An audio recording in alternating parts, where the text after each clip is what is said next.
America और Israel. Gaza पर उतरेगी अमेरिकी सेना। जानिए क्या है बाइडेन का प्लान।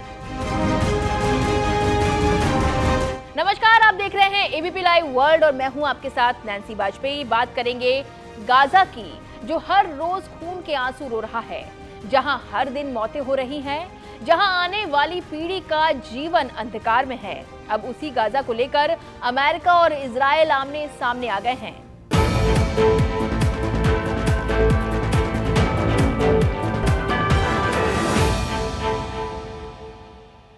दरअसल गाजा संकट को लेकर अमेरिकी राष्ट्रपति जो बाइडेन और इजरायली प्रधानमंत्री बेंजामिन नेतन्याहू के बीच संबंध बिगड़ते हुए दिखाई पड़ रहे हैं।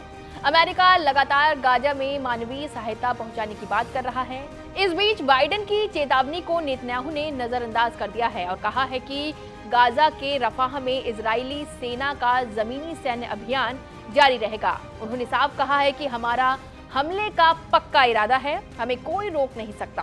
प्रधानमंत्री नेतन्याहू ने आगे कहा है कि इजराइल की सेना रफाह जरूर जाएगी। हमारे पास एक रेड लाइन है, वो रेड लाइन ये है कि अब हम फिर 7 अक्टूबर जैसी घटना नहीं होने देंगे। बता दें कि रफाह मिस्र और गाजा के सीमा पर मौजूद है, जहां करीब 13 लाख से ज्यादा फिलिस्तीनियों ने शरण ले रखी है। ऐसे में अगर इजराइल रफाह में जमीनी हमला करता है तो भारी नुकसान होना तय है, बड़ी संख्या में लोग मारे जाएंगे।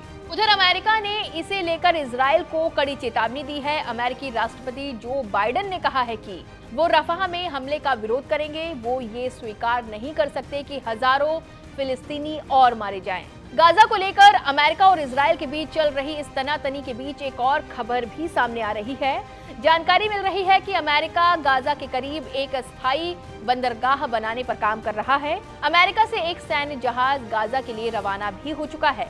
बताया जा रहा है कि इसी जहाज में गाजा के तट पर अस्थायी बंदरगाह बनाने का सामान भी है। बता दें कि कुछ दिन पहले ही अमेरिकी राष्ट्रपति जो बाइडेन ने इसका ऐलान किया था और कहा था कि वो समुद्र के रास्ते से गाजा को मानवीय सहायता पहुंचाएंगे। बंदरगाह बनाने में अमेरिका को कई और देशों की मदद भी मिल रही है। व्हाइट हाउस की तरफ से जारी स्टेटमेंट में कहा गया है कि European commission, Germany, Greece, Italy, Netherland, Cyprus गणराज्य, संयुक्त अरब अमीरात, यूनाइटेड किंगडम और अमेरिका मिलकर एक समुद्री गलियारा खोलेंगे।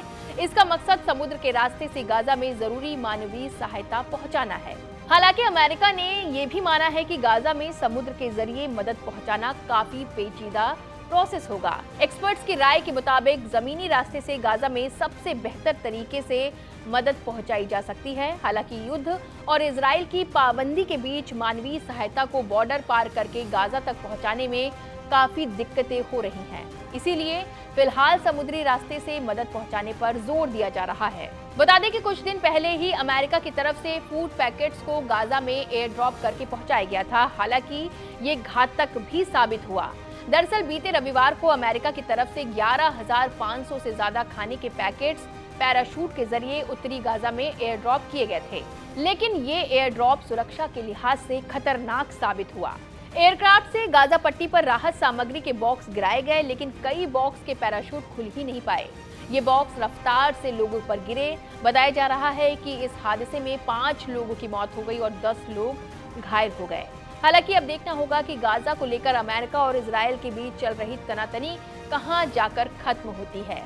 बहरहाल एबीपी लाइव वर्ल्ड की आज की रिपोर्ट में बस इतना ही। तमाम बड़े अपडेट्स आप देखते रहें एबीपी लाइव पर।